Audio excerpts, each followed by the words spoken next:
दोस्तों नमस्कार। महाभारत की कई घटनाओं के संबंध ज्ञान विज्ञान से रहस्य से छिपे हुए हैं। चाहे कौरवों की तरफ से कोई लड़ रहा हो या पांडवों की तरफ से, दोस्तों हर पात्र उसमें एक बहुत जीवंत उदाहरण था। महाभारत की कहानी ही एक कहानी ही नहीं है, बल्कि इसके जो श्राप वचन आदि जो हैं वो हमारे जीवन से प्रत्यक्ष रूप से संबंध रखते हैं। दोस्तों महाभारत का जो पात्र हैं वो एक रहस्यमयी घटनाएं को उजागर करते हैं और उनके अंदर एक अद्भुत शक्ति थी।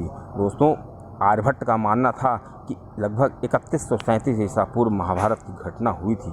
दोस्तों अगर इंद्र ने अपना अमोघ अस्त्र जो कर्ण को दिया था, और दोस्तों उस अमोघ अस्त्र का प्रयोग अगर अर्जुन पर कर दिया जाता तो दोस्तों आज का इतिहास ही कुछ और होता।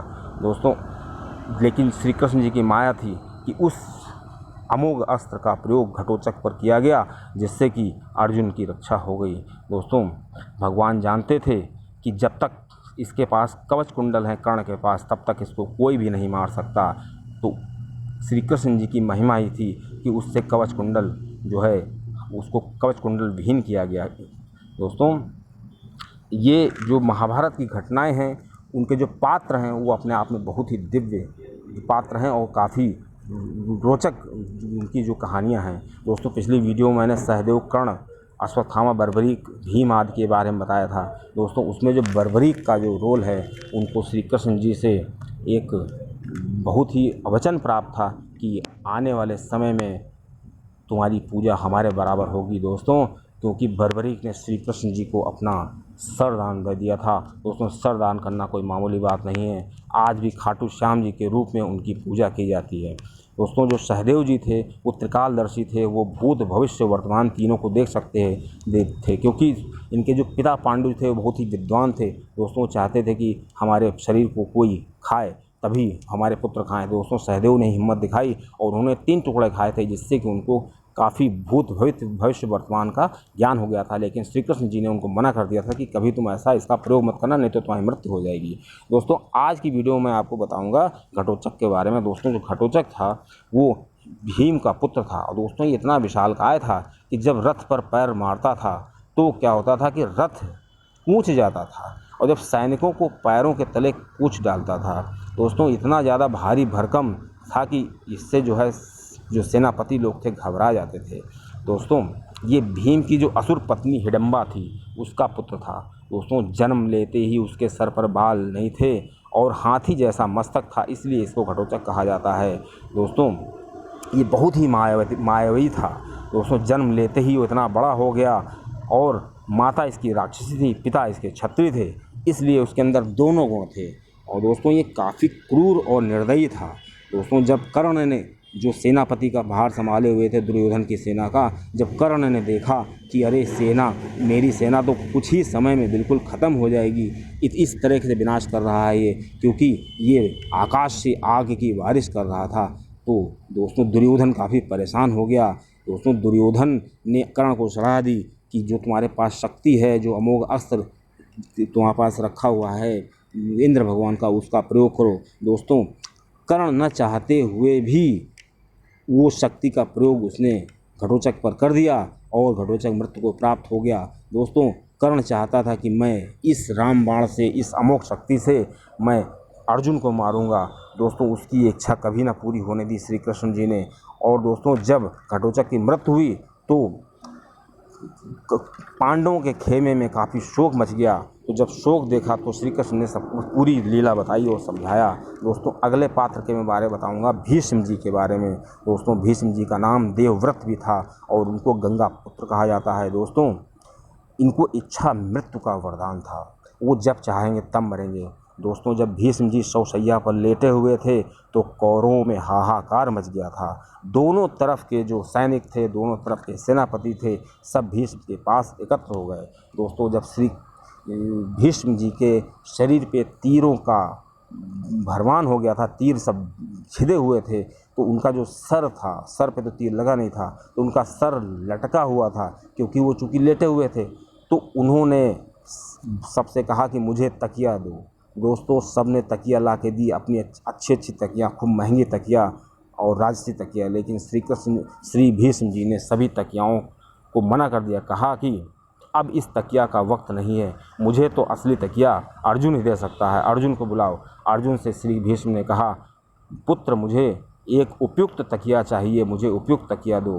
दोस्तों भीष्म के वचन सुनकर अर्जुन को समझने में देर न लगी कि ये किस तरह की तकिया मांग रहे हैं। दोस्तों उसने श्री भीष्म के सर पे 3 तीर मारे जो उनके ललाट को छेदते हुए ज़मीन पर धंस गए। दोस्तों इस तरह उनको सिरहाना मिल गया। दोस्तों जो भीष्म थे वो बहुत ही धर्म संकट में पड़ गए थे जब वो युद्ध के कुरुक्षेत्र के युद्ध के मैदान में थे, क्योंकि एक तरफ उनके सबसे लाडले श्री अर्जुन जी थे और दूसरी तरफ वो अपने वचन से बंधे हुए थे, क्योंकि उन्होंने वचन दिया था कि वो उसी तरफ से लड़ाई करेंगे, उसी तरफ रहेंगे जिस तरफ जो कुरुक्षेत्र का जो राजा है, कुरुक्षेत्र का जो शासक है, उसी तरफ वो रहेंगे। लेकिन दोस्तों जिस दुविधा में श्री भीष्म जी थे कुरुक्षेत्र में, शायद ही दुनिया में कोई इतनी बड़ी दुविधा में होगा। दोस्तों जय भीम की। दोस्तों अगला जो पात्र है दुर्योधन जी। दुर्योधन जो थे उनका जो शरीर था वो वज्र के समान था, क्योंकि दोस्तों एक बार उनकी माता गांधारी ने उससे कहा कि मैं अपनी आँखों की पट्टी खोल रही हूँ और तुम मेरे सामने आना, तो मैं तुम्हें जब देखूँगी तो तुम्हारा पूरा शरीर वज्र का हो जाएगा और ऐसा हो जाएगा कि कभी इसको कोई छेद नहीं सकेगा। दोस्तों लेकिन श्री कृष्ण जी ने लीला रस दी, कहा उसने श्री कृष्ण जी ने सोचा कि अगर इसका शरीर वज्र का हो जाएगा तो इसको मारना तो नामुमकिन हो जाएगा। तो श्री कृष्ण जी ने उसको सलाह दी कि तुम इतने बड़े हो गए हो, माता के सामने अगर निवस्त्र जाओगे तो अच्छा लगेगा, कुछ वस्त्र पहन लो। दोस्तों इसलिए उसने लंगोट टाइप के कुछ वस्त्र पहन लिए जो टांगों पे, जिससे कि उसकी मृत्यु ना होने पाए, जिससे कि उसका शरीर जो है वज्र का हो जाए। लेकिन दोस्तों जैसे ही गांधारी जी ने अपना आंखें खोली तो जिस शरीर के जिस अंग पर उसकी नज़र पड़ी वो शरीर तो वज्र का हो गया। लेकिन दोस्तों जो उसकी जंघा थी वो प्राकृतिक थी, बस मौके की तलाश थी। भीम को जब पता चला तो भीम ने वहीं पर प्रहार करके उसके जंघा के 2 टुकड़े कर दिए और वो वीरगति को प्राप्त हो गया। दोस्तों जो अगला पात्र है वो पात्र नहीं है, वो महापात्र है श्री कृष्ण जी। दोस्तों कहा जाता है श्री कृष्ण जी पूर्ण अवतार हैं और 16 कलाओं में माहिर हैं। दोस्तों हालांकि श्री कृष्ण जी की तुलना इन पात्रों से नहीं की जा सकती, क्योंकि श्री कृष्ण जी पात्र नहीं है, क्योंकि श्री कृष्ण जी सारथी थे और उनका एक अहम रोल था महाभारत को क्रियान्वयन करने में। दोस्तों वो एक ऐसे पात्र हैं जो बिना लड़ाई किए हुए बिना अस्त्र छुए हुए पूरी लड़ाई उन्होंने लड़ी और अपने दिमाग से काम किया। और दोस्तों कहा जाए तो ये श्री कृष्ण की ही लड़ाई थी। दोस्तों श्री कृष्ण जी को पूर्ण अवतार कहा जाता है, क्योंकि वो एक अच्छे राजनीतिज्ञ, धर्म दर्शन योग के अद्भुत संगम के रूप में है। उनका जो व्यक्तित्व है उसमें योग और दर्शन पूर्ण सम्मिलित मिलता है। दोस्तों कृष्ण को जानना और उनकी भक्ति करना हिंदुत्व का भक्ति मार्ग की ओर एक बहुत ही सशक्त माध्यम होगा, क्योंकि श्री कृष्ण को जानना और उनकी भक्ति करना ही एक हिंदुत्व का एक उद्देश्य होना चाहिए। दोस्तों सब पर भारी श्री कृष्ण मुरारी। दोस्तों श्री कृष्ण जी जितने मायावी थे उतने ही वो रहस्यमयी थे। दोस्तों ये माना जाता है कि एक तरफ श्री कृष्ण जी अपने दरिद्र मित्र सुदामा के चरण पखाड़ते हैं, तो दूसरी तरफ अपनी बुआ के बेटे का वध करते हैं। और दोस्तों एक तरफ श्री कृष्ण जी का सबसे मार्मिक घटना जो थी अभिमन्यु का वध, उसमें जयद्रथ का जो वध था उस समय श्री कृष्ण जी ने जो रोल अदा किया था। दोस्तों इससे पता चलता है कि श्री कृष्ण ने बहुत ही प्रोत्साहन का कार्य किया और जयद्रथ के वध की शपथ ली थी अर्जुन ने कि अगर उसको नहीं मार पाएंगे तो वो चिता ले लेंगे। दोस्तों